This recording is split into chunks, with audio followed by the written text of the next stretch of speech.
मैले जानेको केही कन्सेप्टहरूमध्ये तपाईँलाई एकदमै चाहिने यो मल्टिमिटर कसरी युज गर्ने भन्ने मैले एउटा सिरिज बनाउँदैछु। त्यसमा चाहिँ यहाँ जति पनि विशेषताहरू हुन्छन् यिनका सबै कुराहरू मैले बताउने छु। आजको यो भिडियोमा चाहिँ मैले तपाईँलाई यो मल्टिमिटरको मद्दतबाट एसी होस् या डिसी होस् भोल्टेज चाहिँ कसरी मेजर गर्ने भन्ने कन्सेप्ट चाहिँ मैले फुल बताउँछु है त। यो हो 2.5 सय पर्ने मल्टिमिटर है। अब सुरुमा चाहिँ कुन वायर कहाँ जोड्ने बताउँछु ल। यो कमन भनेको नेगेटिभ, जहिले पनि नेगेटिभलाई कमन भन्छ है। नेगेटिभ जहिले पनि कालो हुन्छ, त्यही भएर मसँग यो रातो र जुन कालो वायर छ त्यसमध्ये मैले यो कालो चाहिँ यसमा जोडिदिइहाल्छु। अब रह्यो रातो कहाँ जोड्ने त। अब यसले भनेको छ एकदम धेरै 10 एम्पियर भन्दा म्याक्स धेरै करेन्ट बग्नेवाला घरको सर्किटहरू हुन्छ नि, त्यस्तो भने यहाँ जोड। नर्मली थोरै छ भने यहाँ जोड भनेको हाम्रो प्रोजेक्टको लागि चाहिँ यहाँ जोड्दा हुन्छ। ल अब एसी नाप्नु पर्यो भने यसलाई पहिला यो एसी सिग्नल बुझ्नुपर्छ। यो एसी सिग्नल हो, यो चाहिँ डिसी सिग्नल हो है। यदि यसलाई यो दुईटामा अब 200 भोल्ट भन्दा तल्लोवाला एसी नाप्न छ भने यहाँ लिएर जाने, अनि 200 भन्दा ठुलो हाम्रो घरमा चल्ने त 240 250 हो नि त, अथवा उद्धो घरमा चल्ने त्योभन्दा माथिको हो, त्यो नाप्ने भने यहाँ लिएर जाने। नाप्नलाई अब के गर्ने, जसरी हामीले चाहिँ फोन चार्ज गर्दा जेसुकै गर्दा दुईटा स्लटमा घुसाइन्छ नि, अनि यो इन्सर्ट गर्ने, यहाँ भोल्टेज देखाउँछ हाई भोल्टेज छ भनेको छ है, ख्याल गरेर गर्नु पर्यो। अनि अब हामीले त नाप्ने डिसी हो मेनली, त्यही भएर यो डिसीमा लिएर जाने।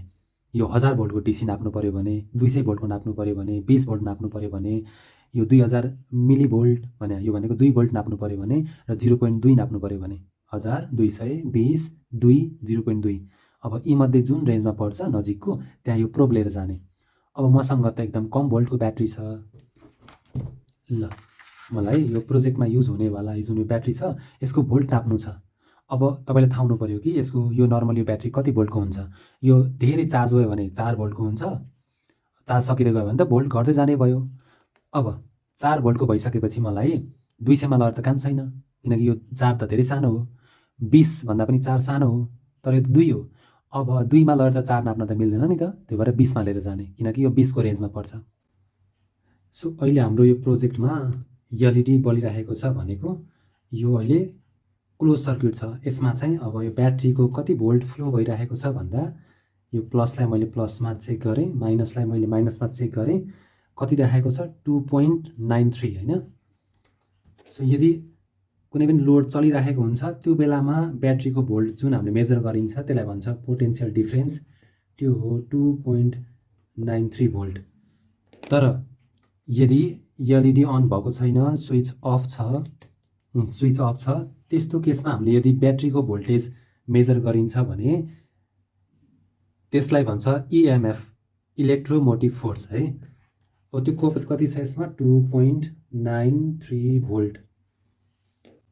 सो हामीले भोल्टेज मेजर गर्ने केसमा कहिलेकाहीँ चाहिँ हामीले प्लसको माइनस माइनसको प्लस जोड्न पुग्यौँ भने मल्टिमिटरमा चाहिँ अगाडि नेगेटिभ साइन देखाउँछ माइनस। यसको मतलब भोल्टेज चाहिँ मेजर गर्यो तर फरक प्रोब्स भयो, फरक टर्मिनल भयो, त्यसले गर्दाखेरि त्यहाँ माइनस देखाउन पुग्छ।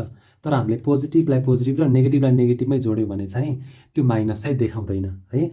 नेक्स्ट भिडियोमा चाहिँ म तपाईँलाई मल्टिमिटर थ्रु कुनै पनि सर्किटमा कति करेन्ट बगेको छ, करेन्ट मेजर गर्न सिकाउँछु है त।